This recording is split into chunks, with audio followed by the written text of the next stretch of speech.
Okay, so in this video we're going to explore the Residence Nil Rate Band in a bit more detail, and specifically the Residence Nil Rate Band clauses in the will. This is the issue that causes by far the most confusion when clients receive their draft trust and will pack. And for good reason. The clauses are fairly complex, and that's really just to get around the complexity of the legislation. It's widely acknowledged that the implementation of the Residence Nil Rate Band is not ideal, that the legislation is vastly overcomplicated.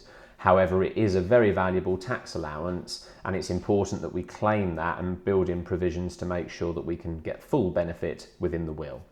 So before we look at the clauses in the will and the operation, let's just remind ourselves about the nil rate band. So in this session, we're going to discuss the Residence Nil Rate Band specifically and how the will clauses operate. So the new Residence Nil Rate Band, in due course, it's going to be an allowance of £175,000, which must be offset against the family home. So we've got this initial family home criteria.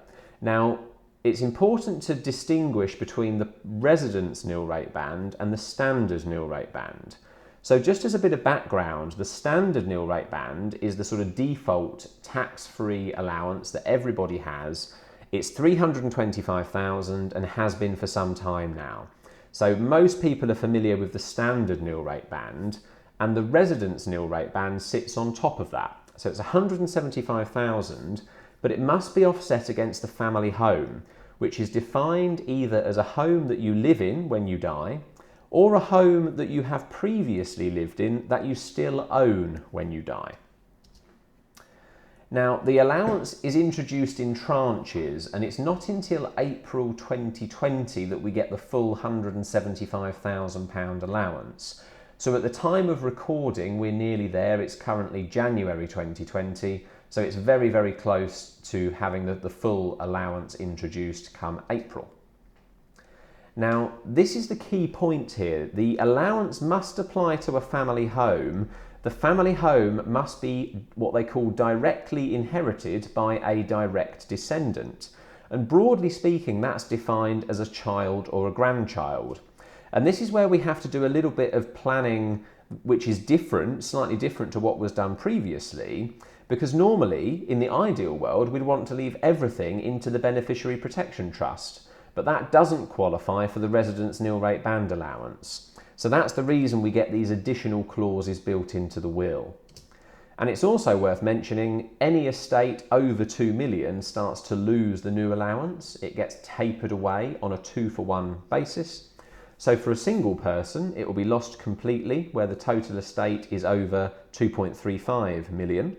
For a married couple or a civil partnership, it's 2.7 million before the allowance is lost completely. So let's have a look at a couple of examples. Now, before the Residence Nil Rate Band was introduced, this was sort of the ideal situation. We wanted everything to go into the beneficiary protection trust. So let's imagine Jack died and his property could go in its entirety into the beneficiary protection trust, and that's then for the benefit of his children, his grandchildren, and future generations as well. And the reason we do this is to protect against future inheritance tax, protect against things like divorces of the children, potentially bankruptcies and care fees in some cases. So that's the reason we want to do the beneficiary protection trust. And in the ideal world, the whole property would go into there. However, if we do that, as we've just discussed, we wouldn't qualify in full for the Residence Nil Rate Band. So we have to do things slightly differently and do a bit of a workaround. So that looks a little bit like this. So normally the whole of the property, again in the ideal world, the whole property would go into the beneficiary protection trust. But now, when Jack dies, what we have to do in effect is carve out a portion of the property, and the portion of the property is equivalent to the Residence Nil Rate Band. So let's assume for the time being that this quarter of the property that I've just carved off is worth £175,000, the equivalent of the Residence Nil Rate Band allowance. Now, the drafting in the will is designed to give the executors maximum flexibility to deal with the Residence Nil Rate Band.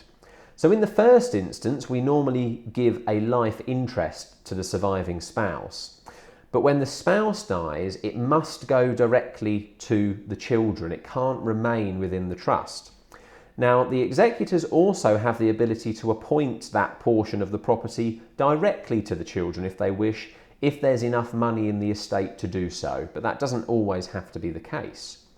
So now the remaining part of the property, minus 25% in this particular example, would go into the beneficiary protection trust and could pass down the family line with all that lovely protection as we've discussed before.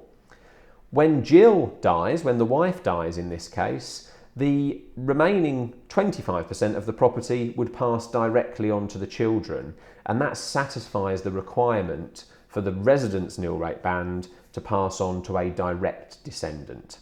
So this planning is necessary to claim that valuable tax allowance. It does make the will a little bit more complicated. So hopefully this video has explained how those clauses operate. If you have any further questions, please don't hesitate to contact a member of the Buckingham Gate team. We'd be delighted to help.